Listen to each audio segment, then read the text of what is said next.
అందరికీ నమస్కారం. ఉపాధ్యాయ అర్హత పరీక్ష టెట్ పేపర్ 2లో భాగంగా బోధనా పద్ధతులు సిలబస్‌లో మనం రెండవ యూనిట్‌లో భాష వివిధ భావనలు, అట్లాగే స్వభావము, తరగతి గది అన్వయం అనే యూనిట్ ఉంది కదా! ఆ యూనిట్‌లో కొన్ని అంశాలు గత క్లాస్‌లో చర్చించాం. ఈరోజు భాష స్వభావం, తర్వాత ఇంకా భాషోత్పత్తి ఇట్లాంటి కొన్ని అంశాలను చూద్దాం. ముందుగా భాషా స్వభావం. భాషా స్వభావాన్ని 2 రకాలుగా పేర్కొనవచ్చు. అంటే ఇక్కడ స్వభావం అంటే భాష ఎట్లా ఉంటుంది, ఎట్లా కనిపిస్తుంది అనేటువంటి దృష్ట్యా చూసుకోవాలి అభ్యర్థులు. 2 రకాలు. భాషా స్వభావాన్ని సాధారణంగా వాగ్రూపము, లిఖిత రూపము అంటాం గదా! వాగ్రూపము అంటే వాక్ రూపంలో ఉండేది. వాక్ అంటే మాటల ద్వారా ఉండేటువంటి భాష. లిఖిత అంటే దానికి ఒక స్థిరమైనటువంటి రూపాన్ని కలిగించేది. రాత రూపంలో ఉండేది. అంటే లిఖిత రూపం. సరే, ఇవి ఒక్కొక్కటిగా చూసినప్పుడు వాగ్రూపం అంటే ఆదిమానవుడు ఆ కాలంలో మొదట భాష ఎలా ఉండేది? వాక్రూపంలోనే ఉండేది. అంటే ఇంకా నాగరికత బాగా అంటే అభివృద్ధి కానప్పుడు, అంటే ఆది మానవుడి కాలంలో వాగ్రూపంలో మనుషులు, అంటే ఆది మానవుడు తన భావాలని వెలిబుచ్చేవాడు. క్రమంగా ఏమైందంటే భాష అభివృద్ధి చెందింది. లిఖిత రూపాన్ని సంతరించుకోవడం జరిగింది.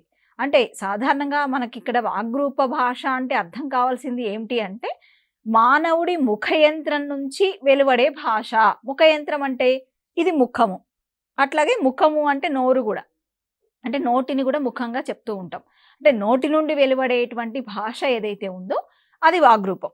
అయితే మనసులోని భావాలు కానీ, ఆలోచనలు కానీ, అనుభవాలు కానీ ఇతర వ్యక్తులకు తెలియజేయడానికి మనకి భాష తోడ్పడుతుంది. మౌఖిక భాష ప్రధానంగా నిత్య వ్యవహారానికే పరిమితమవుతుంది. ఇక లిఖిత రూప భాషను చూసినప్పుడు, లిఖిత రూప భాష వ్యక్తికి చెందిన మనోభావాలకు స్థిరత్వాన్ని కల్పించి లేఖనా రూపంలో సుదూరంలో ఉన్న వారికి కూడా అందజేస్తుంది. భావి తరాల వారికి జ్ఞానార్జనకు ఉపకరిస్తుంది. అంటే ఇక్కడ లిఖిత రూపము అనంటే రాత అనేది తెలిస్తే ఆ పదము అర్థమవుతుంది. అంటే మౌఖికంగా ఉన్నటువంటి వాటిని, మాటల్ని లేదా ఆ భాష అంతా కూడా స్థిరత్వం ఎలా కలుగుతుంది? లిఖిత రూపం ద్వారానే కదా! అట్లా అన్నమాట. ఇంకా లిఖిత రూపం వల్ల చాలా లేఖన రూపంలో ఉండడం వల్ల అంటే మౌఖికంగా అంటే కొంతవరకే అది పరిమితం అవుతుందేమో కానీ, లేఖన రూపంలో ఉన్నప్పుడు దాని పరిధి ఎక్కువగా ఉంటుంది, విస్తృతంగా ఉంటుంది భాషకు. సరే, మొత్తంగా ప్రత్యక్షంగా ఉన్నవారితో సంభాషించడానికి వాగ్రూప భాష తోడ్పడుతుంది. పరోక్షంగా ఉన్నవారికి కూడా మనం వారితో కూడా ఒక విధంగా సంభాషించడం గానీ, భావ వినిమయానికి కానీ లిఖిత రూప భాష ఉపయోగపడుతుంది. మౌఖిక భాషకు స్థాయిత్వం లేఖనం ద్వారా కలుగుతుంది. అయితే ఈ భాషా స్వభావాన్ని, అంటే ఇది మనకు కొంతవరకు కొన్ని పుస్తకాల్లో, అంటే మనకు ఉన్నటువంటి పాత పుస్తకం అయితేంది, వాటిల్లో ఉన్నటువంటి సమాచారం ఇది నేర్చుకోవాల్సిందే. ఖచ్చితంగా దీన్ని అధ్యయనం చేయాలి భాషా స్వభావంలో. అట్లాగే భాషా స్వభావం గురించి కొంత సరే మీకు అర్థం కావడం కోసం కొంత డీఈడీ బుక్ కూడా వాడుకోవచ్చు. డీఈడీ మెథడాలజీ పుస్తకం కూడా. అట్లా మీరు మొత్తానికి మెథడాలజీ పుస్తకం పాతది, కొత్తది బీఈడీ. అట్లాగే కొన్ని ఏవైనా ఇంకా టాపిక్స్‌కి కావాలి అంటే డీఎడ్ కూడా చూడండి. సరే, ఇక్కడ ప్రధానంగా భాషావేత్తలు భాషా స్వభావాన్ని వివరించడానికి ఇంకా రకరకాలుగా చెప్పిరనమాట భాషా స్వభావాన్ని. అది ఎట్లాగో చూద్దాము. భాష యాదృచ్ఛిక సంకేతాల సముదాయం. అంటే చూడండి, యాదృచ్ఛిక సంకేతాలు అంటే అనుకోకుండా వెలువడేటువంటి కొన్ని సంకేతాలు అన్నమాట. అంటే ఇక్కడ ఏ భాషకైనా కూడా పరిమితమైనటువంటి ధ్వని సంకేతాలు ఉంటాయి మూలాంశాలుగా. ఈ ధ్వని సంకేతాలు విభిన్న సముదాయాలుగా, అంటే పదాలుగా ఏర్పడతాయి అంతే ఇక్కడ. అంటే రకరకాల పదాలు బయటికి వస్తాయి కదా భాష రూపంలో, అట్లా అన్నమాట. అంటే అనుకోకుండా బయటకు వచ్చేటువంటి సంకేతాలన్నీ కూడా, పదాల సముదాయం అంతా కూడా ఈ భాషా స్వభావం కింద చెప్పడం జరిగింది. అంటే ఇక్కడ ప్రధానంగా ఆయా పదాలు ఏవైతే వెలువడతాయో అవన్నీ కూడా ఒక అర్థవంతమైన వాక్యంగా కనిపిస్తా ఉంటాయి.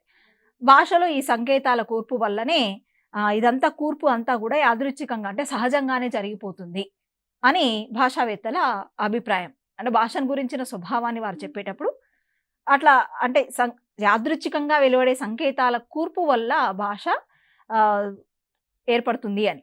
అంటే ఇప్పుడు చూడండి, ఉదాహరణకి కలము ఉందండి ఒక పదం. కలం అంటే ఏంటి? పెన్నే కదా! అంటే రాయటానికి ఉపయోగపడేటువంటి ఒక సాధనం అది. అంటే కలము అనేటువంటి పదము రాయడానికి ఉపయోగించే సాధనాన్ని సూచించడానికి, అంటే కలము అనేటువంటి ఒక పదం రాయడానికి ఉపయోగించే సాధనాన్ని సూచిస్తుంది. కలము అనే పదం అంటే కలము అనే పదం రాయడానికి ఉపయోగించే సాధనం కదా, అంటే రాయడాన్ని సూచిస్తుంది ఇక్కడ. అంటే రాయడాన్ని సూచించే పదంగా యాదృచ్ఛికంగా ఏర్పడింది అని ఇక్కడ అర్థం. సరే, అట్లా ఇప్పుడు పర్యాయ పదాలు, నానార్థాలు ఇవన్నీ ఉన్నాయండి. ఉదాహరణకి ఇంకా ఈజీగా అర్థం కావాలి అంటే ఇప్పుడు పర్యాయ పదాలు ఉన్నాయి. ఉదాహరణకు ఇప్పుడు పర్యాయ పదాలు అంటే ఏంది? సమానార్థక పదాలు. ఒక పదానికి సమానమైనటువంటి అర్థాన్ని ఉంటాయి, అవి అన్ని కలిగి ఉంటాయి. చెట్టు ఉంది, చెట్టుని ఏమంటాం? తరువు అంటాం, వృక్షము అంటాం, మహీజము అంటాం. ఇట్లా రకరకాల పేర్లతో పిలుస్తాం వృక్ష కదా. అంటే అవి ఏంటి? యాదృచ్ఛికంగా ఏర్పడినాయి అనమాట పదాలన్నీ కూడా అట్లా. సరే, మొత్తానికి భాషా స్వభావంలో ఇంకా కొన్ని భావనలను చూస్తే, భాష అనేది భావ ప్రసారణ మాధ్యమం. వ్యక్తుల మధ్య పరస్పర భావ వ్యక్తీకరణకు ఉపయోగించే ప్రాథమిక మాధ్యమం భాష.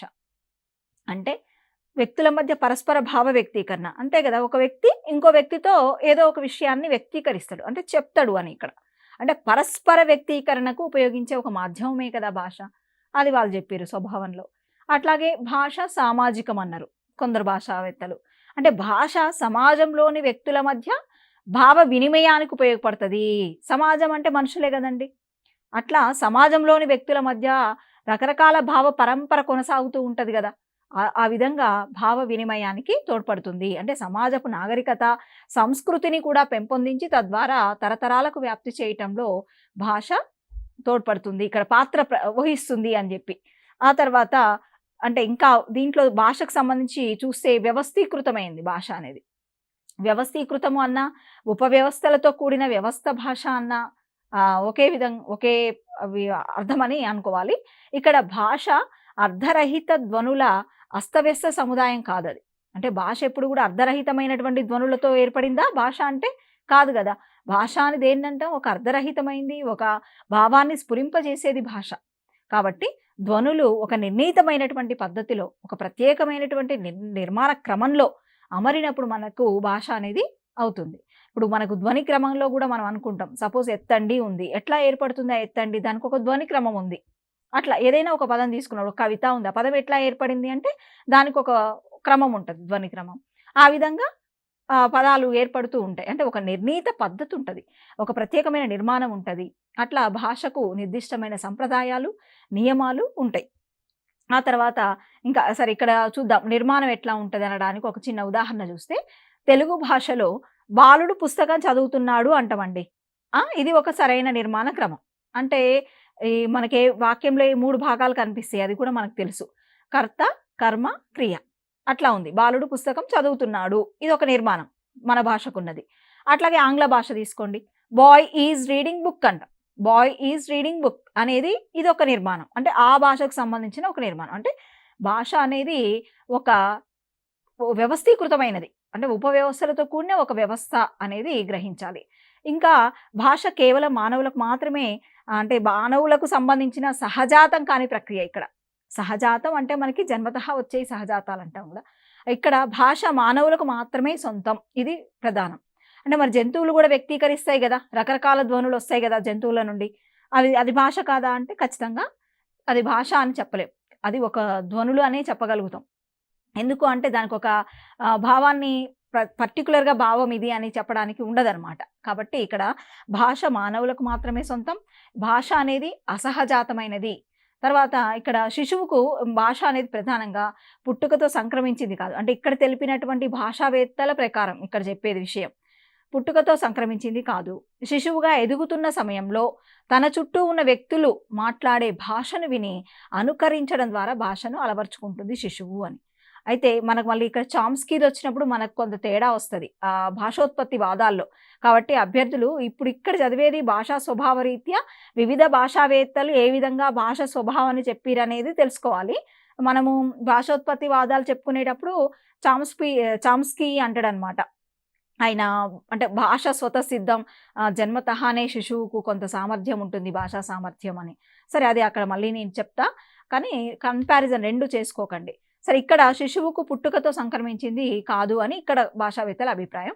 శిశువుగా ఎదుగుతున్న సమయంలో తన చుట్టూ ఒక పరిసరం ఉంటుంది. అంటే ఆ పరిసరంలో ఒక వ్యక్తులుంటారు. వాళ్ళని అనుకరిస్తూ భాషను నేర్చుకోవడం జరుగుతది అనేది వీళ్ళు చెప్పిర్రు స్వభావంలో. ఆ తర్వాత ఒక భాషను మాట్లాడే కుటుంబంలో అంటే దీన్ని వివరించడానికి వాళ్ళు చేసిన ప్రయత్నం ఏందంటే, ఇప్పుడు ఉదాహరణకి ఒక భాషను మాట్లాడే ఒక కుటుంబం ఉందండి. ఆ కుటుంబంలో ఒక శిశువు పుట్టిండు. శిశువు పుట్టినప్పుడు ఆ కుటుంబం నుంచి ఆ శిశువును వేరు చేసి వేరే ఏదైనా కుటుంబంలో పెంచబడ్డాడు ఆ శిశువు అనుకోండి. అప్పుడు ఆ శిశువు మాట్లాడే భాష ఏమవుతుంది? వేరే కుటుంబం వాళ్ళు అంటే పెంచినటువంటి కుటుంబంలో ఏ భాష అయితే మాట్లాడడం జరుగుతుందో, ఆ భాషను నేర్చుకోవడం జరుగుతది. అందువల్ల వీళ్ళు భాష అనేది సహజాతం కాదు అని చెప్తారనమాట. ఆ తర్వాత భాష అనుసరణీయం, అభ్యసనీయం. ఖచ్చితంగా గదా! భాష తప్పకుండా అనుసరించబడుతుంది. అంటే ఒకరు ఒక విధమైన భాషను మాట్లాడుతూ ఉన్నప్పుడు దాని అనుసరణ చేసే వ్యక్తులు చాలామందుంటారు. రకరకాల భాషలు ఉద్భవించడానికి, రకరకాల భాషలు మాట్లాడే ప్రాంతాలు, సమాజాలు, వ్యక్తులు వాళ్ళందరిని అనుసరించడం వల్లనే కొంత భాషా అభ్యసనము, భాషా అధ్యయనము జరుగుతా ఉంటది. అట్లాగే అభ్యసనీయము. అభ్యసనీయమం గూడా ఖచ్చితంగా భాష అభ్యసించడానికి తగినది. అంటే ఏ భాష అయినా అభ్యసనం ఏ వ్యక్తి అయినా చేయొచ్చు. అంతే గదా! ఇప్పుడు 'పివి నరసింహారావుకి' 17 భాషలొచ్చు. చాలామంది అంటే ఇప్పుడు మన వ్యాకరణవేత్తలు చాలామందున్నారు. వాళ్ళందరికీ గూడా దాదాపు 3, 4 భాషలొచ్చిన వాళ్ళున్నారు. కవులు, రచయితలు చాలామంది. అంటే ఇట్లా ఎక్కువ మందికి ఎక్కువ భాషలు వస్తూ ఉన్నాయి. అంటే అభ్యసిస్తే భాషలనేవి వస్తాయి అనేది. అది గూడా స్వభావమే. భాష ప్రధానంగా మౌఖికం. అంటే వాగ్రూప ధ్వనుల సముదాయం అన్నాం. మౌఖికం అంటే నోటి ద్వారా మాట్లాడేటువంటి మౌఖికంగా చెప్పడం అని అంటామనమాట. అంటే వాక్ రూపంలో ఉండేవి. అట్లా అట్లాంటి ధ్వనుల సముదాయం భాష. అంటే ఇక్కడ ఇంకోటి భాష అర్థవంతం. అంతే గదా! వక్త వక్త అంటే ఎవరు? మాట్లాడేవాడు. మాట్లాడే అతను భాష ద్వారా ప్రకటిస్తాడు ఒక భావాన్ని. అది ఎవరు? వినేవాడు అర్థం చేసుకుంటాడు. శ్రోత అర్థం చేసుకుంటాడు. అంటే అర్థవంతమైనది భాష. ఇతను మాట్లాడేదాన్ని అతను అర్థం చేసుకున్నప్పుడు అది నిజంగా భాష అర్థవంతం అన్నమాట. అట్లా. ఇక్కడ భాష అర్థవంతమైనది అంటే వక్త భాష ద్వారా ప్రకటించే భావాన్ని శ్రోత అర్థం చేసుకోవడం జరుగుతది కాబట్టి భాష అనేది అర్థవంతమైనది అని. అట్లాగే భాష సృజనాత్మకం, ఉత్పాదకం. ఇది ఇక్కడ చెప్పాలి అనంటే కొన్ని భాషలో నిర్మాణాంశాలు చాలా ఉన్నాయి. అయితే వినూత్న క్రమంలో అంటే కొత్త క్రమంలో భాషని గనక ఉపయోగిస్తే దాన్ని సృజనాత్మకం అంటాం. అంటే చూడండి భాష చాలా మందికొస్తది. దాదాపుగా మనుషులందరికీ భాషొస్తది. అది ఏ భాష అన్నా కానియండి. కానీ కొంతమంది సృజనాత్మకంగా భాషను వ్యక్తీకరిస్తారు.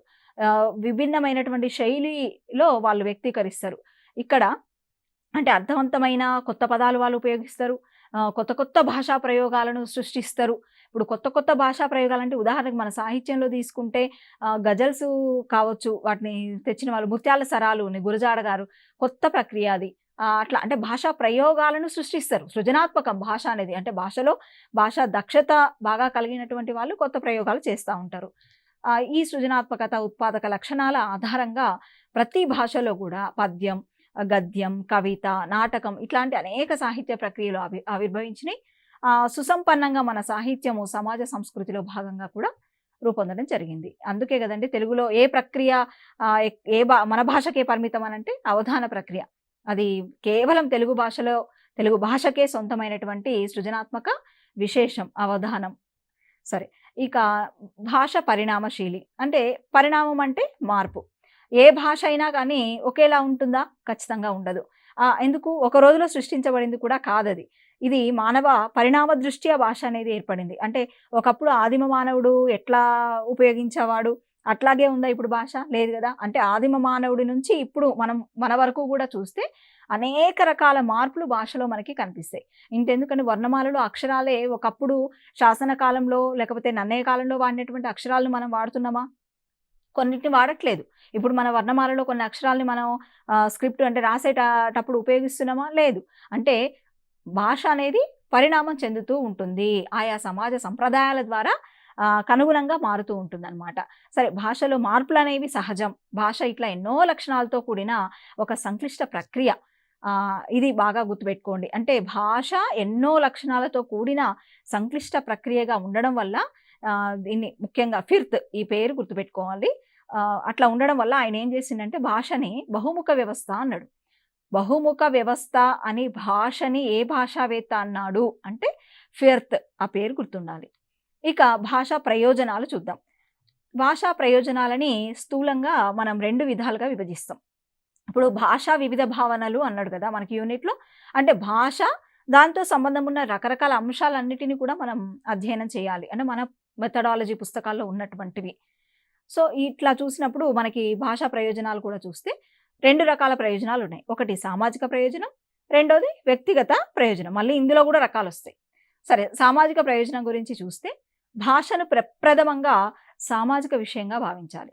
అంటే భాషను సృష్టించిందెవరు? సమాజమే కదా! పరస్పర సంభాషణలతో ప్రారంభమైతది కదా భాష అనేది. అట్లా సాంఘికమైనటువంటి వ్యవహారాలు అంటే రకరకాల సంబంధ బాంధవ్యాలుంటాయి సమాజంలోని వ్యక్తుల మధ్య. ఆయా వ్యవహారాలన్నీ నిర్వహించడానికి భాష అనేది ఉపయోగంలోకొచ్చింది. మానవుడి జీవనోపాధికి భాష తోడ్పడతది. అవును కదా! సమాజంలో మనిషి బ్రతకాలి అంటే భాష కావాల్సిందే. నాగరికత, సంస్కృతులు ఇవన్నీ కూడా అంటే ఒక తరం నుంచి ఇంకో తరానికి వ్యాప్తి కావడానికి భాషే ఆధారం. అట్లాగే ఒక వ్యాపారాలు గానివ్వండి, రకరకాల ఒక జాతీయ సమైక్యత కానియండి, ఎన్నో విషయాలు ఇట్లా చెప్తూ పోతే నిజంగా చెప్పాలంటే భాష లేకపోతే అభివృద్ధి లేదనే చెప్పాలి. భాష వలన జరిగేటువంటి అభివృద్ధి అనంతం. ఇక్కడ సరే, ఇది సామాజికంగా చెప్తే. వ్యక్తిగత ప్రయోజనాల దృష్ట్యా చెప్పినప్పుడు మనకి 2 రకాలుగా చెప్తారు భాషావేత్తలు. ఒకటి సాంకేతిక ప్రయోజనం, రెండవది ఉద్దీపన ప్రయోజనం. వీటి గురించి కూడా చూద్దాం మనం. సాంకేతిక ప్రయోజనం అంటే సాంకేతిక విషయాలకు సంబంధించింది. అంటే ఇప్పుడు చూడండి, మనకు చాలా సబ్జెక్ట్స్ ఉన్నాయి. ముఖ్యంగా మ్యాథ్స్ కావచ్చు, కెమిస్ట్రీ, ఫిజిక్స్ ఇట్లా చాలా ఉన్నాయి గదా! అంటే గణితము, రసాయన శాస్త్రం, భౌతిక శాస్త్రం ఇట్లా చెప్తా ఉంటాం. సో, ఈ శాస్త్రాలను అధ్యయనం చేయడానికి మనకి కొంత పరిజ్ఞానం సాంకేతికంగా అవసరమవుతది. సాంకేతిక పరిజ్ఞానం అంటే ఏంది? ఇప్పుడు వృక్షశాస్త్రం చదువుతున్నాం. మొక్కలు అంటాం, వృక్షాలు అంటాం. మామూలుగా అయితే చెట్లంటాం. అంతే గదా! అట్లాగే ఆకులు అంటాం మామూలుగా అయితే. వాళ్ళేమంటారు? పత్రాలంటారు. అట్లాగే ఇప్పుడు రకరకాల భావనలు. ఇప్పుడు గణితంలో అయితే గుండ్రం అని మామూలుగా బయట అంటాం. గణితంలో ఏమంటారు? వృత్తం అంటారు. అట్లా రకరకాల ఒక్కొక్క శాస్త్రానికి కొన్ని టెక్నికల్ వర్డ్స్ ఉంటాయి. అవి అంటే అందరికీ అర్థం కావడం కోసం ఆయా వాళ్ళు అంటే మేధావి వర్గం అట్లా సృష్టించడం జరిగింది సాంకేతిక పరిజ్ఞానాన్ని. కాబట్టి అట్లా సాంకేతిక ప్రయోజనాలకు ఉద్దేశించినటువంటిది ఉద్దేశించిన భాష మనకి ఇక్కడ సాంకేతిక ప్రయోజనం కింద మనం చెప్తాం. ఉద్దీపన ప్రయోజనం. శాస్త్రేతర విషయాలున్నాయి. శాస్త్రేతర విషయాలు అంటే ఇప్పుడు శాస్త్రము అంటే ఏందండి? నిరూపించబడేది. అంతే గదా! ఇక్కడ కొంత నిరూపణ ద్వారా కాకుండా సిద్ధాంతాల రీత్యా అట్లా ఉండేయి ఇతరత్ర శాస్త్రేతర విషయాల కిందకొస్తాయి. సరే, అట్లా శాస్త్రేతర విషయాలు, సారస్వతాది కళలు అంటే సాహిత్యము, కళలు ఇవన్నీ గూడా ఉద్దీపన ప్రయోజనాలు వీటికి సంబంధించినయి అన్నీ గూడా. అంటే ఇప్పుడు సపోజ్ సాహిత్యం అనుకున్నాం. సాహిత్యంలో ఏంటి మనకి రకరకాల అంశాలు ఇందాక ఎన్నో సృజనాత్మక అంశాలు చెప్పుకున్నాం. ఇప్పుడు రకరకాల ప్రక్రియలు ఏవేవో చెప్తా ఉంటాం మన తెలుగులో అయితే ముఖ్యంగా. సో, అట్లా చూసినప్పుడు ఉద్దీపన ప్రయోజనాలు అంటే భాష ద్వారా సాధించబడేటువంటి సృజనాత్మకమైనటువంటి సారస్వత కళలకు సంబంధించిన అవేవైతే ఉన్నాయో అవి ఉద్దీపన కింద చెప్పుకోవాలి ఇక్కడ. అంటే ఇంకా చెప్పాలి అంటే వైఖరులు, భావావేశ రంగానికి సంబంధించినవన్నీ ఉద్దీపన ప్రయోజనం కిందకొస్తాయి. ఇది సార్వజనీనం, సార్వకాలికం అని సాహితీవేత్తలు కూడా అంగీకరించడం జరిగింది. ఇక్కడ ముఖ్యంగా ఒక భాషావేత్త హెన్రీ వెండ్ ఈయనేమంటాడంటే సాంకేతిక ఉద్దీపన ప్రయోజనాలనేమో అంటే ఈ 2 ప్రయోజనాలు ఉన్నాయి కదా! వీటిని మారు పేర్లు పెట్టి పిలుస్తాడంతే. అల్ప ప్రయోజనం, అధిక ప్రయోజనం. అంటే సాంకేతిక ఉద్దీపన ఆర్డరు అల్ప ప్రయోజనం, అధిక ప్రయోజనం అని చెప్పిండు. కానీ ఇది సమంజసంగా లేదని భాషావేత్తలు అన్నారు. ఆ తర్వాత రిచర్డ్ అండ్ ఓగ్డెన్ అనే ఆయన ఏమన్నాడంటే సాంకేతిక ప్రయోజనం, ఉద్దీపన ప్రయోజనం కదా! వీటిని అంటే ఇట్లా అనడమే బావుంది అని చెప్పి ఆయన అన్నాడు. ఆ తర్వాత అంటే ఇక్కడ అడుగుతాడనమాట. సాంకేతిక ఉద్దీపన ప్రయోజనాలే సమంజసమైనవి అన్నది అంటే రిచర్డ్ అండ్ ఓగ్డెన్. అల్ప ప్రయోజనం, అధిక ప్రయోజనం అన్నది హెన్రీ వెండ్. ఇట్లా గుర్తుపెట్టుకోవాలి.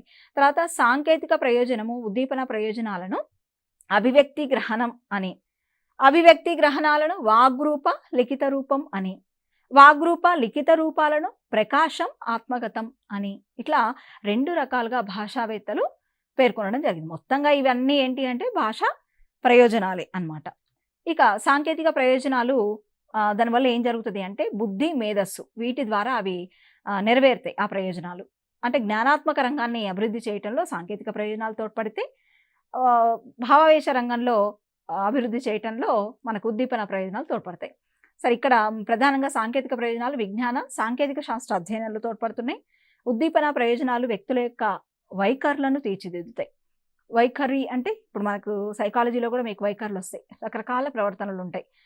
కాబట్టి అట్లాంటి వైఖరులన్నిటినీ తీర్చిదిద్దడానికి ఉద్దీపన ప్రయోజనాలు, రసానుభూతి, ఆలోచన శక్తి, సృజనాత్మకత, ఒక సాహిత్య అభిరుచి ఇట్లా అంటే భావావేశ రంగానికి సంబంధించినవే. మీకు ఇప్పుడు లక్ష్యాలు స్పష్టీకరణలు కూడా చదువుతారు మీరు. అందులో భాగంగా అభిరుచి ఇవన్నీ చదువుతా ఉంటారు. సో, అట్లా అంటే అన్నీ కూడా ఉద్దీపన ప్రయోజనాల కిందికి వస్తాయని గుర్తుపెట్టుకోవాలి. సరే, మొత్తానికి ఇవి హృదయ స్పందన ద్వారా వ్యక్తికి సమకూరుతాయి. ఆ తర్వాత భావావేశ రంగాన్ని అభివృద్ధి చేయడంలో తోడ్పడతాయి అనేది అది ఒకటి మెయిన్‌గా గుర్తుపెట్టుకోండి. సరే, నెక్స్ట్ ప్రధానమైనటువంటి ఒక అంశం భాషోత్పత్తి.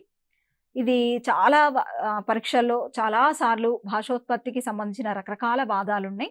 వాటి నుంచి ప్రశ్నలు అడిగినటువంటి పరిస్థితులు మనం చూసినాం. ఈసారి కూడా ఈజీగా కూడా బిట్ చేయగలిగేటువంటి బిట్సే వస్తాయి వీటి నుంచి. కాబట్టి అభ్యర్థులు ఖచ్చితంగా భాషోత్పత్తి వాదాలు చదవాలి. బిట్ మాత్రం ఇందులో వస్తే కనుక ఖచ్చితంగా మిస్ చేసుకోవద్దు. ఒకసారి అంటే భాషోత్పత్తి అంటే ఏంటంటే భాష ఎట్లా ఉత్పత్తి అయింది, ఎట్లా పుట్టిందనే కదా. భాష ఎట్లా పుట్టింది అనడానికి మనం స్టార్టింగ్‌లో కూడా అనుకున్నాం భాష గురించి చెప్పుకునేటప్పుడు. అంటే భాష అసలు ఎట్లా పుట్టింది, ఆది మానవుడికి అసలు భాష ఆవశ్యకత ఎట్లా ఏర్పడింది, అంటే ఆ చర్చ అంతా, ఆ పరిశోధనలు, ఆ పరిశీలనలు ఇట్లాంటియన్నీ కూడా రకరకాల ఎంతోమంది భాషావేత్తలు ఉంటారు కదా, వాళ్ళందరూ కూడా రీసెర్చ్‌లు చేయడం వల్ల అనేక వాదాలు వారి మధ్య చోటు చేసుకున్నాయి. అందులో ప్రధానంగా ఫస్ట్ సాంకేతిక వాదం. ఇందులో మనము 2 బుక్స్ దాదాపు పాతది, కొత్తది అన్నిట్లో ఉన్నటువంటి వాదాల్ని క్రోడీకరించి చూస్తున్నాం ఇక్కడ. సాంకేతిక వాదం. ప్రాచీన మానవుడు తన మనోభావాలని తెలపడానికి కాళ్ళు, చేతులు అండి. కాళ్ళు, చేతులు ఇట్లాంటి అవయవాలను ఊపుతూ సైగలు చేసేవాడు. ఎట్లా చేసేవాడు? ఏ, ఓ అనేటువంటి ధ్వనులతో చేసేవాడనమాట. ఇవి ఒక సంకేతాలు ఇక్కడ. ఆ సైగల్ని ఇక్కడ సంకేతాలు అన్నారు. ఈ వాదం చెప్పిన అంటే ఈ వాదంలో ఉన్నటువంటి భాషావేత్తలు. అంటే ఈ వాదాన్ని బలపరిచిన వాళ్ళు. అయితే అంటే మరి అన్నీ ఇది కొట్టివేయడమే జరిగింది. అంటే భాషావేత్తలందరూ కూడా దీన్ని అంగీకరించలేదు. మరి అంటే అన్ని కాళ్ళు చేతులు ఊపడం ద్వారానే భాష అంతా పుట్టిందా? అంటే భాష ఉత్పత్తి అనేది ఇక సైగల ద్వారానే జరిగిందా అంటే దాన్ని అందరూ కూడా ఒప్పుకోలేదు. అందుకే దీన్ని పూల్ టట్ టట్ వాదం అని చెప్పి అన్నారు. ఇది ఒకటి గుర్తుపెట్టుకోండి. తర్వాత ధ్వన్యనుకరణ సిద్ధాంతం. ఇది భౌభౌ వాదం. ఇదే వౌ వాదం అని కూడా కొన్ని పుస్తకాల్లో ఉంది. సరే, ఏదైనా మొత్తానికి టర్మినాలజీ గుర్తుపెట్టుకోండి. ధ్వన్యానుకరణ సిద్ధాంతం, భౌభౌ వాదము అంటే ఇక్కడ ప్రధానంగా ఏంటంటే మనిషి తన చుట్టూ ఉన్నటువంటి ప్రాణులు చేసేటువంటి శబ్దాలను అనుసరిస్తూ ఉంటాడు. అనుకరణ ద్వారా భాష వస్తుంది, అనుసరించడం ద్వారా వస్తుంది అని మన భాషా స్వభావం చెప్పుకున్నప్పుడు కూడా చెప్పుకున్నాం. అంటే ఇక్కడ కూడా మనిషి ఏంటి, రకరకాల ప్రాణులు ఉంటాయి. మనిషి ఒక్కడే ఉండడు కదా, సమాజము లేదా పరిసరము అన్నప్పుడు అనేక ప్రాణులు మనిషితో పాటు ఉంటూ ఉంటాయి. అట్లా రకరకాల ప్రాణులు రకరకాల శబ్దాలను చేస్తూ ఉంటాయి. అట్లా అంటే ఆయా ప్రాణులు చేసేటువంటి ఆయా శబ్దాలను అనుసరించడం వల్ల భాష ఏర్పడింది అని కొంతమంది భాషావేత్తల ఊహ. ఇప్పుడు ఉదాహరణకు కాకుందండి, కా అంటది. బేకం ఉంది, బే అంటది. అంటే ఇప్పుడు కప్ప బేకము అంటే. అట్లాగే కోకిల ఉంది, కూ అంటది. అట్లా అంటే ఈ శబ్దాలను అనుకరించడం ద్వారా భాష ఏర్పడింది అని కొందరి వాదన. ఇది కూడా అంగీకారయోగ్యంగా లేదని భాషావేత్తలు అన్నారు. జర్మన్ తత్వవేత్త జోహన్ గాట్ ఫ్రైడ్ దీన్ని ప్రతిపాదించిండు. ఇక్కడ బిట్లు గుర్తుపెట్టుకోవాల్సింది ఒకటి ఏంటంటే ప్రాణులు చేసే శబ్దాలను అనుకరించడం వల్ల, అంటే అవి చేసే ధ్వనులను అనుకరించడం వల్ల, ధ్వన్యనుకరణ సిద్ధాంతం పేరులోనే ఉందండి. ధ్వన్యనుకరణ, ధ్వనులను అనుకరించడం వల్ల ఈ వాదం. కాకి ఇట్లాంటి కొన్ని అట్లాంటి శబ్దాలు గుర్తుపెట్టుకోండి. తర్వాత ప్రధానంగా దీన్ని బలపరిచిన వాళ్ళు ప్రతిపాదించినది ఎవరు అంటే జర్మన్ ఆయన జోహాన్ గాట్ ఫ్రైడ్. ఇవి గుర్తుపెట్టుకోవాలి. నెక్స్ట్ ధాతు జన్యవాదం. ధాతు జన్యవాదము అంటే ధాతువులు అంటే క్రియలు. ధాతువులు అంటే ఇక్కడ ప్రధానంగా క్రియకు మూల రూపం ధాతువు అంటూ ఉంటాం. ఇప్పుడు మనిషి కూడా రకరకాల క్రియాపదాలు వాడుతూ ఉంటాడు కదా. అయితే ఇట్లా భాష ఏర్పడడానికట ఫస్ట్ మానవుడు కొన్ని క్రియాపదాలనే కనిపెట్టిండు. వాటి ఆధారంగా రకరకాల శబ్దాలను సృష్టించుకుంటూ వచ్చిండని శాస్త్రవేత్తలు చెప్తా ఉన్నారు. కొంతమంది చెప్పిరనమాట. అంటే క్రియాపదాల నుండి ఇతర అంత భాష కూడా రూపొందబడింది అనేది ఈ వాదం. కానీ ఇప్పుడు ఉదాహరణకు చూద్దాం. తిను అని ఉందండి, ఇదొక ధాతువు నుంచి. ఇప్పుడు ఇదొక ధాతువు, దీని నుంచి వచ్చిన క్రియారూపాలు ఏంటి? తినుట, తిను, తినిపించు, తినిపించుచున్నారు, ఇట్లా ఏవైనా రావచ్చు కదా. అట్లనే చేయు ఉంది, చేయుట, చేయుచున్నారు, చేత, ఇట్లా ఏవైనా రావచ్చు కదా. అట్లా అనమాట. అంటే ఇట్లాంటి అంటే ఒక క్రియాపదాల వల్ల ఇది భాష అనేదంతా కూడా పుట్టింది అని చెప్పేసి ఇట్లాంటి దీన్ని ధాతుజన్యం అని వాళ్ళు అంగీకరించారు. దీన్ని ప్రతిపాదించింది అంటే ధాతుజన్యవాదాన్ని ప్రతిపాదించింది యాస్కాచార్యుడు. ఈ బిట్ గత కొన్ని పరీక్షల్లో రావటం జరిగింది. ఇక నెక్స్ట్ మనకున్నటువంటి వాదం యోహీహో వాదం అండి. యోహీహో వాదం వ్యక్తులు సమిష్టిగా, అంటే చాలా వరకు వ్యక్తి సంఘజీవి కదా, అంటే ఎక్కువగా మనుషులు ఇతర వ్యక్తులతో కూడి పనులు చేస్తా ఉంటాడు. అంటే వ్యక్తులు సమిష్టిగా భౌతిక శ్రమ చేయటానికి ఎక్కువగా చేసే పనులు ఎక్కువగా కనిపిస్తూ ఉంటాయి. ఇప్పుడు ఉదాహరణకి ఇప్పుడు కలవబోతారు, కొయ్యబోతారు, సమిష్టిగా చేస్తా ఉంటారు. ఇంకా ఏవైనా కొన్ని టీమ్ వర్క్స్ ఉంటాయి గదా! అట్లాంటియన్నీ గూడా అట్లా చేసేటప్పుడు వాళ్ళు వాళ్ళ యొక్క శారీరక కృషికి అనుగుణంగా కొన్ని శబ్దాలు చేస్తూ ఉంటారనమాట. ఆ అలసటని మర్చిపోవడానికి. అట్లాగే ఇంకా ఎందుకు వ్యక్తిగతంగా ఒక్కొక్కరుగా చేసేటువంటి శ్రమలు గూడా అండి. ఇప్పుడు ఉదాహరణకి ఇండ్లల్లో బట్టలు ఉతికేటప్పుడు మీరు చాలామంది స్త్రీలను గమనిస్తే ఇష్షో, ఇష్షో అంటా ఉంటారు వాళ్ళు. అంటే అదొక శబ్దం. అంటే ఇక్కడ యోహీహో వాదం అనేది ఏందనంటే, శ్రమ చేసేటప్పుడు శారీరక కృషికి అనుగుణంగా హా, హీ ఇట్లాంటి ఏవో శబ్దాలు చేస్తా ఉంటారు.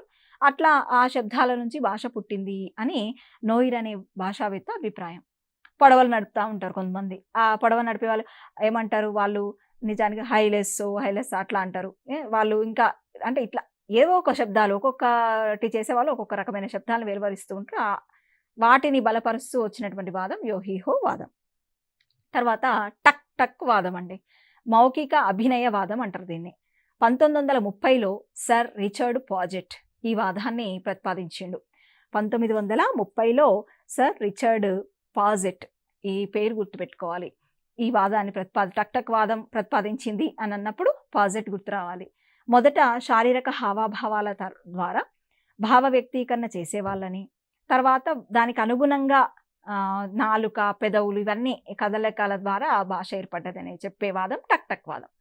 అంటే ఫస్ట్ శారీరక హావాభావాలు, ఆ తర్వాత నాలుక, పెదవులు కదలికల ద్వారా శబ్దాలు ఏర్పడ్డాయి అని చెప్పేటువంటి వాదం టక్ టక్ వాదం. మౌఖిక అభినయ వాదం అంటారు దీన్ని.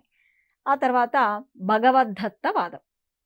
భగవద్దత్త వాదము అనంటే మానవుడిని సృష్టించిన భగవంతుడే భాషను కూడా ప్రసాదించాడు అని కొందరు భావిస్తారు. భారతీయులు ఉదాహరణకి ఇక్కడ హిందూ మతస్థులుగా చెప్పబడతారు కాబట్టి భారతీయులు సంస్కృతం, క్రైస్తవులు హిబ్రూ భాష, మహమ్మదీయులు అరబిక్ భాష, వీటిని దైవ భాషలుగా వాళ్ళు భావిస్తూ ఉంటారు. అయితే గ్రీకు తాత్వికులలో భాషోత్పత్తి విషయంలో అంటే ఈ భాగవద్దత్త వాదంలోనే భాగంగా మనం ఈ అంశాలను చూడాలి.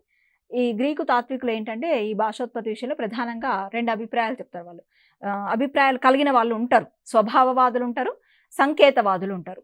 ఈ స్వభావవాదుల్లో ప్రధానంగా పైథాగరస్‌ని, ప్లేటో వీళ్ళని చెప్పాలి. వీళ్ళేంటంటే భాష అనేది స్వాభావికంగానే వచ్చింది, అంటే సహజంగా వచ్చేసింది అని చెప్పి.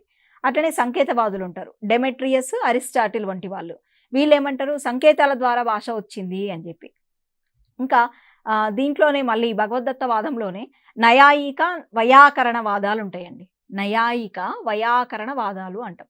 భారతదేశంలో భాషోత్పత్తి ప్రవర్తకులు వీళ్ళనమాట. అంటే నయాకరణులు, వైయాకరణులు అని అంటా ఉంటాం వీళ్ళని. ఈ నయాకరణులు అంటే నయాయిక అనే పదం ఏంటంటే ఈశ్వర సంకేత రూపమైన భాషకు లేదా ఒక పదానికి ఈశ్వర సంకేతమైనటువంటి ఒక శక్తి ఉంటుంది. దానివల్లనే అసలు ఈ అంటే ఒక అర్థం నిర్ణయించబడుతుంది అని భావించే వాళ్ళు నయాయికవాదులు. వీళ్ళు నయాకరణులు అంటారు వీళ్ళని. అంటే పదానికి ఈశ్వర శక్తి ఉంటుంది, ఈశ్వర సంకేత రూపమైన ఒక శక్తి ఉంటుంది, అందువల్లనే ఆ పదానికి ఒక అర్థం చేకూరుతుంది, ఒక అర్థాన్ని నిర్ణయించడం జరుగుతుంది అనే వాళ్ళు ఎవరు అంటే నయాయిక. ఇది గుర్తుపెట్టుకోవాలి. ఆ తర్వాత వైయాయిక, వైయాకరణులు అంటాం. అంటే దేన్ని అంగీకరించకుండా పదానికి అర్థానికి గల సంబంధం, అంటే వీళ్ళు ప్రాక్టికల్గా ఆలోచిస్తారనమాట. వైయాకరణులు దేన్ని అంగీకరించరు, అంటే ఇట్లాంటి పదానికి అర్థానికి గల సంబంధం మానవ సంకేతంగా చెప్తారు వీళ్ళు. అంటే లోకంలో రకరకాల వ్యవహారాలు జరుగుతూ ఉంటాయి కదా, ఆయా వ్యవహారాలను బట్టి పదాలకు ఆయా రకాల అర్థాలు వస్తూ ఉంటాయి అని చెప్పేసి వీళ్ళ అభిప్రాయం. ఇక నెక్స్ట్ ఈ భగవద్దత్త వాదం తర్వాత మనకున్నటువంటి వాదం సహజ పరిణామ వాదం. ప్రాచీన జీవజాలం నుంచి వివిధ దశల్లో పరిణామం చెంది ఇప్పటి మానవుని స్థాయికి అభివృద్ధి చెందిండు అనేది డార్విన్ జీవ పరిణామ సిద్ధాంతం కదా. డార్విన్ మనకు సైన్స్లో వస్తాడు. జీవ పరిణామ సిద్ధాంతం, డార్విన్ సిద్ధాంతం చదివిన వాళ్ళమే అందరము కూడా. సరే, ఇక్కడ డార్విన్ సహజ పరిణామ సిద్ధాంతం అంటే రకరకాల పరిణామాలు జరిగినాయి. సరే, కోతి నుంచి మానవుడు వచ్చిండా లేకపోతే ఇంకోట, ఇవన్నీ కూడా సరే. డార్విన్ విషయానికి వస్తే డార్విన్ కూడా రకరకాల దశలని మనకి చూపించడం జరిగింది, జీవ పరిణామం ఎట్లా జరిగిందో. సరే, ఇక్కడ ప్రాచీన జీవజాలం నుంచి వివిధ దశల్లో పరిణామం జరిగింది. అట్లా మానవుడు మంచి ఒక పరిణతి సాధించిండు. అని జెప్పేసి చెప్పేది సహజ పరిణామ వాదం అనమాట. అంటే ఈ క్రమంలో మానవుడు పరిణామం చెందిండు అంటే ఏందండి, నాగరికతతో పాటు మానవుడికి రకరకాల అవయవాలు ఇప్పుడు డార్విన్ ఏం చెప్తాడు, జిరాఫీల గురించి చెప్తాడు. రకరకాల జంతువుల్ని ఉదాహరిస్తూ చెప్తాడు మనకు పరిణామాన్ని చెప్పేటప్పుడు. అంటే ఇక్కడ గూడా మానవుడికి ఆహ్, అంటే మెదడు ఇవన్నీ గూడా అంత బాగా పరిపక్వంగా లేవు స్టార్టింగ్‌లో. ఆ తర్వాత పరిణామం చెందినాయి. అంటే మెదడు గాని, స్వరపేటిక, దంతాలు, పెదవులు ఇవన్నీ ఉన్నాయి గదా! పరిణామం చెంది, పరిణతి చెంది, ఆ తర్వాత మాటలు వెలువరించడానికి అనువుగా అవి రూపొందినయి అనేది సహజ పరిణామ సిద్ధాంతం అన్నమాట. ఇది అంటే ఇట్లాంటి సహజంగా జరిగిన ఒక పరిణామమే అంటే ఒక వికాసమే భాష ఉత్పత్తికి మూలము అనేది ఈ పరిణామవాదుల యొక్క వాదన. ఇక అనుభవపూర్వక సంపాదన వాదం. దీన్ని అనుభవవాదం అని కూడా అంటారు.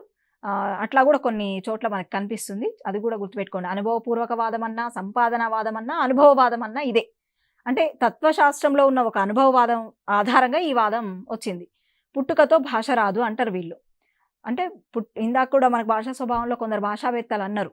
అంటే వాదనలండి, చర్చలు జరుగుతా ఉంటాయి గదా! భాషావేత్తల మధ్య అట్లా. పుట్టుకతో భాష రాదు. శిశువు పెరిగే కొద్దీ పరిసరాలలో తాను పొందిన అనుభవాల నుంచి భాషాభివృద్ధి జరుగుతుంది. అట్లా భాష ఇంకా అనుకరణ ద్వారా కూడా లభిస్తుంది అనేది అనుభవపూర్వక వాదం. అంటే ఇప్పుడు ఉదాహరణకి ఇక్కడ దీన్ని రుజువు చేయటానికి ఏ గూటి చిలక ఆ గూటి పలుకులే పలుకుతుంది అంటారు కదా! అంటే పరిసరము బట్టి అన్నమాట ఇక్కడ. అంటే జన్మతహా రాట్లేదు. అట్లా. ఈ నానుడి ఇది ఈ వాదానికి బాగా సరిపోయేది. భాష అనుభవం ద్వారానే వస్తుంది అనడానికి. శిశువుల అనుకరణ ద్వారా భాషను నేర్చుకుంటారు అనే నిరూపించే వాదం అన్నమాట. ఈ వాదాన్ని బాగా బలపరిచినటువంటి మనకు సైకాలజీలో కూడా వస్తాడు స్కిన్నర్. మనస్తత్వ శాస్త్రజ్ఞుడు స్కిన్నర్ ఈ వాదాన్ని ప్రవృత్తి వాదం అని కూడా అంటారు. ఆయన బలపరిచిండు. తర్వాత మనకు ఉన్నటువంటి వాదం స్వతఃసిద్ధవాదం. ఇప్పుడు ఈ అనుభవవాదానికి ఒక విధంగా వ్యతిరేకమండి ఇది. అంటే సంపాదనవాదాన్ని లేదా అనుభవవాదాన్ని ఖండిస్తూ ఆధునిక భాషావేత్త చోమ్స్కీ, ఈ చోమ్స్కీ మనకు ఇదివరకు కూడా మనం అనుకున్నాం. ఆ గతంలో ఒక బిట్ కూడా నిర్వచనాల్లో చోమ్స్కీది వచ్చిందని కూడా అనుకున్నాం మనం. చోమ్స్కీ చాలా ఇంపార్టెంట్ భాషావేత్తల్లో.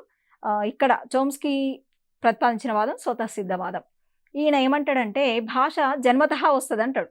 అంటే జన్మతహా భాషకు సంబంధించిన ఎబిలిటీ శిశువు కలిగి ఉంటాడు. ఆయా అనుభవాలు భావ ఉద్దీపన ద్వారా ఆ తర్వాత బలపడతాయి అని జెప్పేసి ఈయన అంటూ ఉంటాడనమాట. ఇక్కడ అంటే భాషా దక్షత అనేది స్వతసిద్ధంగా ఉంటుంది. 5, 6 ఏళ్ల చిన్న వయసులోనే శిశువులు మాట్లాడతారు గదా! మరి 5, 6 ఏళ్లకే శిశువు మాట్లాడుతున్నాడు అనంటే అంతకుముందు వాళ్ళలో ఆ దక్షత ఉంది. జన్మతహా వాళ్ళకుంది అంటాడనమాట ఆయన.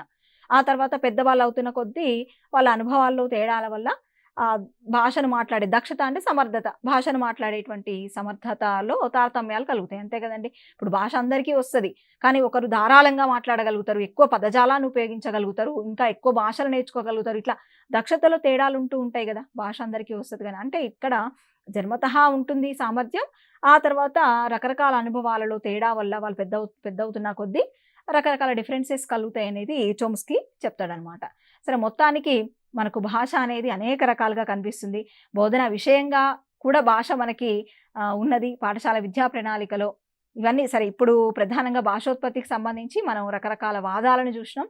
అనేక సాంకేతిక వాదం నుంచి మొదలుపెడితే భగవతత్వవాదం వరకు చూసినాం. ఇక్కడ నుంచి ఖచ్చితంగా బిట్లు ఇదివరకైతే అడిగారు. ఈసారి కూడా అడుగుతారనే ఉద్దేశంతో అందరం అధ్యయనం చేయండి.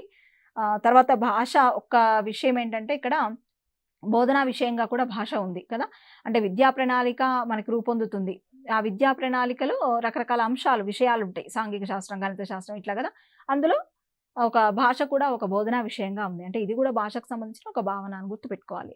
భాష ఎందుకు పెట్టిర్రు మరి? ఎందుకు భాషల్ని ఇట్లా మనకు ఉన్నాయనంటే భాష వల్లనే శిశువు యొక్క సర్వతోముఖాభివృద్ధి జరుగుతది కాబట్టి, అంటే ఒక శిశువు అభివృద్ధిలో భాష ప్రముఖ పాత్ర వహిస్తది కాబట్టి, ప్రధానంగా బోధనా విషయంగా కూడా భాష అనేది ఉన్నది.